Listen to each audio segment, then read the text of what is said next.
Indonesia sedang memperkuat militernya untuk menghadapi hegemoni China di Asia. China juga mengganggu kedaulatan Indonesia di Natuna Utara. Langkah berani China menggapai wilayah yang bukan haknya menjadikan tantangan bagi militer Indonesia. Menanggapi gangguan China di Natuna Utara, Indonesia menempatkan berbagai alutsista penggebuk Tier 1 di Pulau Natuna Besar. Ada jet tempur, kapal perang, kapal selam hingga peluncur roket mulit laras. Penempatan perangkat keras militer ini sebagai jawaban instan atas gangguan China di Natuna Utara. Natuna memang dikeraskan oleh Indonesia dengan banyaknya alutsista di sana. Analis pertahanan Rizwan Rahmat dari Nanyang University Singapura mengaku takjub dengan cekatannya Indonesia mempersiapkan diri di Natuna. Dan meskipun Indonesia bukan penuntut dalam sengketa Laut Cina Selatan antara China dan beberapa negara Asia Tenggara, Indonesia telah dengan cepat mengeraskan Natuna dengan instalasi militer. Termasuk fasilitas pembangunan kapal selam, dermaga yang dapat menampung kapal perang yang lebih besar seperti kapal serbu amfibi dan fregat, dan pangkalan untuk pesawat militer seperti helikopter Apache dan Sukhoi, jelas Channel News Asia melaporkan pada tanggal 5 Mei tahun 2022. Indonesia memang secepat kilat memiliterisasi Natuna. Selama 5 tahun terakhir, saya belum pernah melihat sebuah pulau di Asia Tenggara yang dimiliterisasi secepat di Kepulauan Natuna. Ini adalah tanggapan Indonesia terhadap pengerahan aset militer dan penjaga pantai oleh China ke perairan yang diklaim oleh Jakarta sebagai bagian dari Z-nya, jelas Rizwan. Itu untuk di Natuna, secara keseluruhan memang Indonesia tengah meningkatkan kekuatan militernya dengan program Minimum Essential Force, MEF. Kini Angkatan Laut dan Angkatan Udara menjadi fokus dalam MEF. MEF tahap 3 yang sampai pada 2024 mendatang menjelaskan bahwa Indonesia harus mendapat armada perang baru. Setidaknya Indonesia bakal mempunyai 16 unit fregat baru. Rinciannya ialah 2 unit Arrowhead Inggris, 6 unit FREMM dan 2 unit Maestrale kelas Italia. Serta 8 unit Mogami kelas Jepang. 16 fregat tersebut dilengkapi dengan KCR Sampari kelas, 3 unit kapal BRS Sudirohusodo kelas dan 6 unit LST Teluk Bintuni kelas.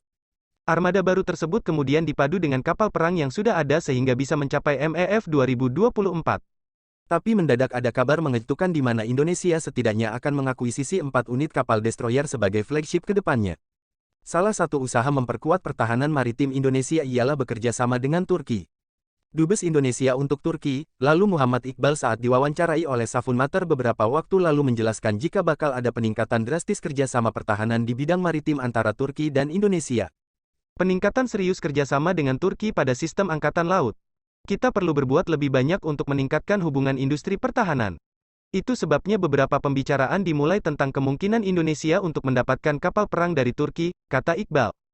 Indonesia menyiapkan duit lumayan banyak senilai 28 triliun rupiah untuk kerjasama ini.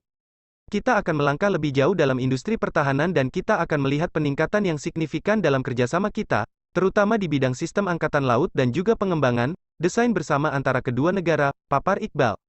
Indonesia memang harus memodernisasi hingga mengganti beberapa alutsistanya. Terutama kapal perang, Indonesia kekurangan kapal kombatan yang siap tempur. Direktur Lemhanas, Andi Wijajanto menerangkan jika saat ini Indonesia cuma punya 31 kapal perang utama. Jumlah ini dirasa masih sangat kurang karena wilayah maritim Indonesia sangat luas. Kita punya total 31 kapal perang, 7 jenis fregat, terus sisanya, 24 jenis korvet, ucap Andi dikutip dari kanal YouTube Akbar Faizal Uncen Soret. Itu cukup nggak dengan kondisi kita hari ini? Tanya Akbar Faizal. Sangat kurang, untuk 31 itu sangat kurang, balas Andi. Dari 31 kapal perang cuma 50% saja yang siap tempur saat ini. Apalagi dengan tingkat kesiapan hanya 50%, itu berarti kita punya ready to operasionalnya cuma 15. 15 itu harus ada di Selat Malaka, di Natuna Utara, di Ambalat, di atas Biak, di Arafuru, itu luar biasa. Apalagi ada laut yang karakternya open sea, sangat dalam, gelombang besar, karakternya samudera di Laut Arafuru itu, jelas Andi. Andi menjelaskan bahwa sudah seharusnya Indonesia mengakuisisi kapal perang destroyer. Ini mestinya sudah fregat yang lebih besar, mengarah ke destroyer. Itu kendala yang kita hadapi, ungkapnya. China sendiri bila hendak menyerang Indonesia di Natuna Utara akan menyasar kapal perang Indonesia terlebih dahulu. Sebab pertahanan udara Indonesia dinilai China lemah. Indonesia tidak memiliki rudal intersepsi anti pesawat dan masih dirancang untuk perang anti kapal yang kemungkinan besar tidak akan terjadi di Laut China Selatan. Dengan kekuatan udara yang begitu superior, PLAAF dan Rocket Force akan menghilangkan kapal perang Indonesia terlebih dahulu dan kemudian melanjutkan untuk mempertahankan dominasi udara dan laut, ujar Technium Social Sciences Journal. Sementara itu Asia Pacific Defense Journal menuturkan Indonesia sedang dalam tahap mengganti fregat-fregat tuanya.